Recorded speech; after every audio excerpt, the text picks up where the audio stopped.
organisateurs et notamment à Émilie de m'avoir conviée. Ça illustre notamment l'importance du travail pluridisciplinaire pour placer un patient en DV.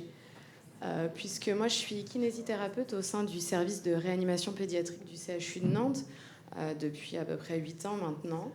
Je n'ai pas de conflit d'intérêt pour réaliser ce topo, hormis le fait que je suis invitée pour ça.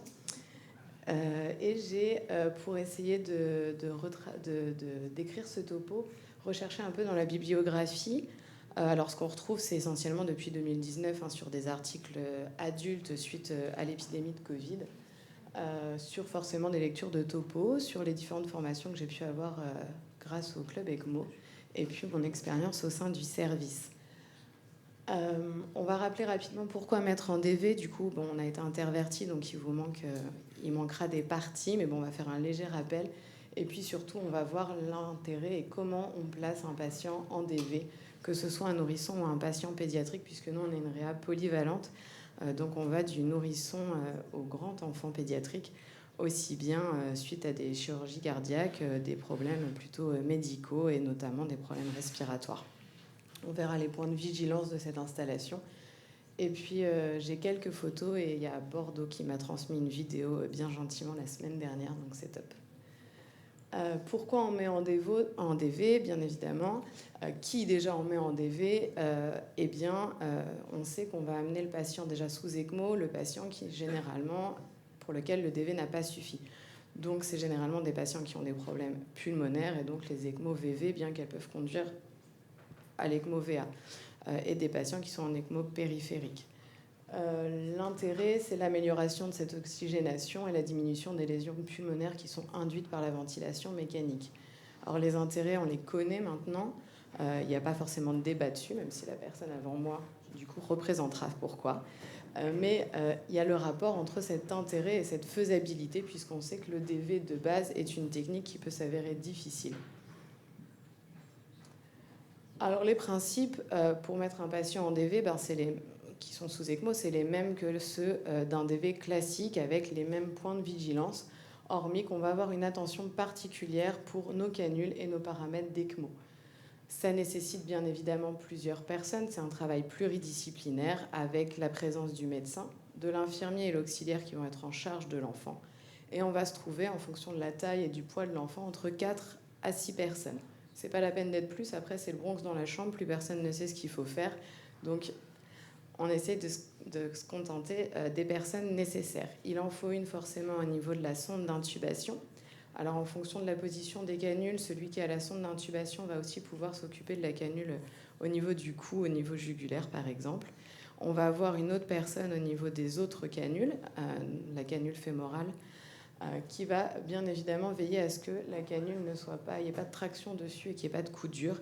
Et puis les autres personnes vont pouvoir se placer latéralement au patient pour pouvoir effectuer le retournement. On vérifie bien notre matériel et ce qui est surtout important et ce qui va être le point central de toute mise en DV, c'est qu'il faut que chaque service ait une checklist. Cette checklist, on va pouvoir la vérifier aussi bien avant qu'après et elle est indispensable pour faire cette procédure en toute sécurité. Nous, de préférence, on aime bien que les patients soient sur des matelas à air, bien évidemment, puisqu'un patient qui va être mis en DV va y rester un temps certain et qu'il va falloir prévenir toutes les complications. Pour ce qui est des petits patients, des patients néonates, nous, on utilise un cocon à billes et puis les doudous. Et pour les plus grands, on va utiliser des coussins à billes. Alors là, c'est un exemple de checklist qui est utilisé à Lyon chez les adultes. C'est un exemple parmi tant d'autres. Chaque service peut librement faire sa checklist. On retrouve les points habituels du DV. Et puis on voit qu'il y a des items supplémentaires avec paramètres initiaux de l'ECMO ou alors encore réfection des pansements, surveillance des points de fixation. Donc, pour ce qui est du patient nourrisson, on vérifie bien avant le retournement que j'ai l'ensemble de mon matériel et mon objectif final, ça va être de pouvoir l'envelopper dans son cocon à la fin qu'il soit bien installé. Peu importe où se trouvent les canules, lors de notre retournement, elles se passeront en supralatéral, toujours dans l'idée d'éviter la compression, les tractions et de pouvoir maintenir les paramètres de mon ECMO. Donc le retournement, il va s'effectuer en 3 temps. Premier temps, on va venir justement installer ce cocon à billes. Donc nous, généralement, ce qu'on fait, c'est qu'on le place au niveau des genoux, on va le dérouler à la face antérieure du corps et on va le passer du côté opposé au canule qui se trouve du coup au niveau du cou. Ensuite, on va pouvoir tourner le patient en latéral et dernière étape, on va finir en ventral. Lorsque le retournement il est terminé, la tête elle va se trouver du côté des canules. On va pouvoir regrouper les bras qui vont pouvoir tomber de chaque côté de ce cocon à billes.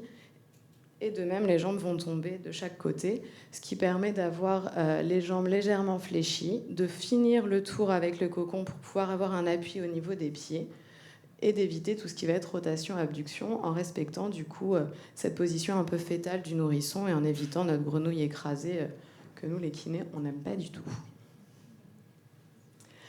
Donc là, c'est des petits exemples de photos. Donc, celle qui se trouve à gauche, c'est justement une photo qui m'a envoyée par un kiné de Bordeaux. Donc, eux, ils n'utilisent pas le cocon, mais on voit le même principe. Les canules et la tête du même côté, les bras qui retombent de chaque côté. Celle du milieu, elle n'est pas en ECMO, mais c'était pour vous montrer un peu comment on tourne le cocon autour du patient. Comment on va venir mettre un enfant qui est plus grand ? Les méthodes, elles vont être différentes déjà en fonction des équipes, peu importe, tant que c'est une méthode que vous maîtrisez. Soit on va passer en décubitus latéral, soit on va passer avec ce qu'on appelle nous, la méthode sushi. Donc on va enrouler les draps et tourner comme un sushi, ce qui nous permet d'amener tous les fils et les tubes en même temps. De la même façon, les canules, elles vont être passées en supralatéral. Alors une petite remarque, parfois pour des problèmes de débit, on va se retrouver avec 2 canules au niveau fémoral, à gauche et à droite. On privilégie toujours la canule au niveau du cou pour savoir laquelle on passe en supralatéral. Alors là, du coup, j'ai décrit un petit peu en fonction de la position des canules. En tout cas, ce retournement, il va s'effectuer en 4 temps. Et donc, comme on disait, les canules en supralatéral. Au niveau de la tête, de la même façon, s'il y a des canules au niveau du cou, la tête va se trouver du côté des canules.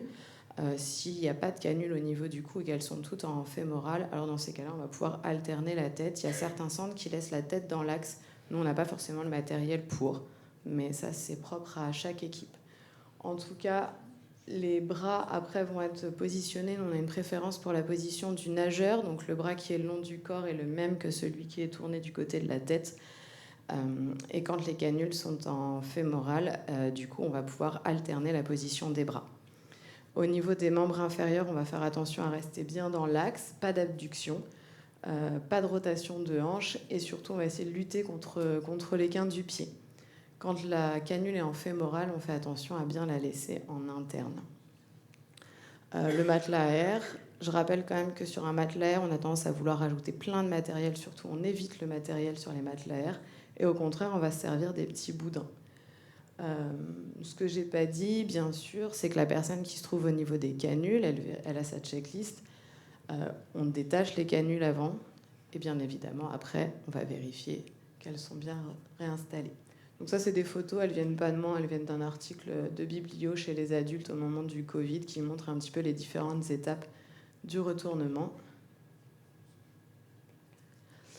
Donc, c'est là où c'est important, nos différents points de vigilance. Donc, on a toujours notre checklist bien en tête, bien avec nous. Les vérifications, elles sont donc identiques au DV. Position de la sonde d'intubation, l'accès au cathé, le ballonnet. Voilà. Notre stabilité hémodynamique, que les pansements ont bien été faits. Les auxiliaires, elles vérifient les positions des couches, des électrodes. Donc ça, c'est similaire. En revanche, ce qu'on va rajouter, ce qui est primordial, c'est bien évidemment la vérification des paramètres de l'ECMO, la FiO2, le débit, qu'il n'y ait surtout pas de chute de débit, que ce soit avant, pendant et après. On va vérifier ce qu'on a dit, la fixation des canules de l'ECMO, donc avant, bien les détacher et bien les remettre après. On va vérifier l'accès pour la surveillance des canules et puis on va vérifier la position du patient avec le respect des axes, le respect des canules, le respect du système ostéotendineux, des points d'appui, aussi la vérification qu'on ait les pansements pas très disponibles, accessibles visuellement pour pouvoir aller les refaire et ne pas avoir de problème après d'hygiène. Alors, ce qu'on retrouve dans les différents articles scientifiques, c'est que notre objectif de faire attention à tous ces points, c'est bien évidemment de prévenir les complications. Les complications majeures, elles sont d'ordre cardio-respiratoire, l'extubation et la décannulation. Toutefois, dans tous les articles scientifiques qu'on a pu retrouver, lorsque la procédure elle est sécurisée, qu'elle est faite toujours de la même façon avec les checklists, en fait, finalement, il n'y a jamais eu d'événements majeurs et de complications majeures à ces retournements.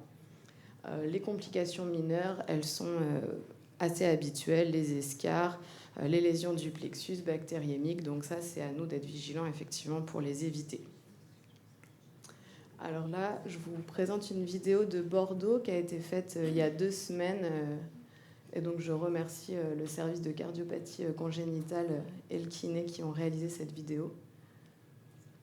Donc, ils n'ont pas exactement la même façon de faire que nous, mais vous verrez que les canules vont être passées en supralatéral, qu'on a bien une personne au canule, une personne qui a la sonde d'intubation, et puis les autres retournements et que le matériel est installé avant.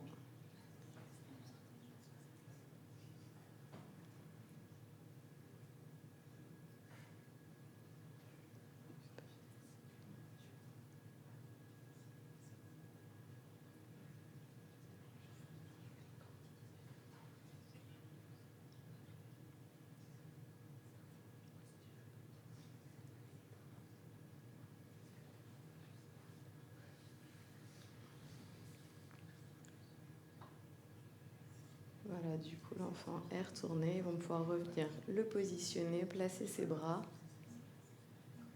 et aller refixer les canules de l'ECMO.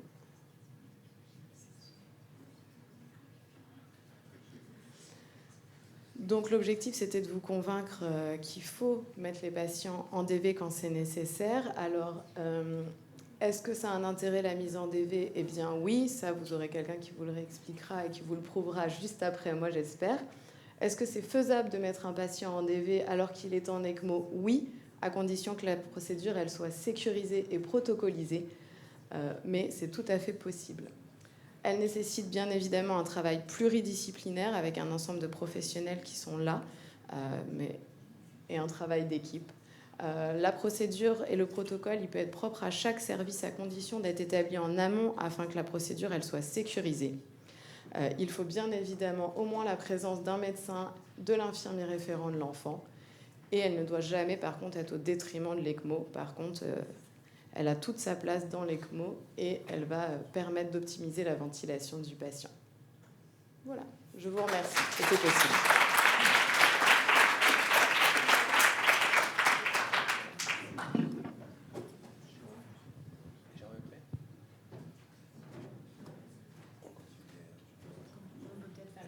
On va faire peut-être les deux présentations de Jérôme qui sont sur le DV et on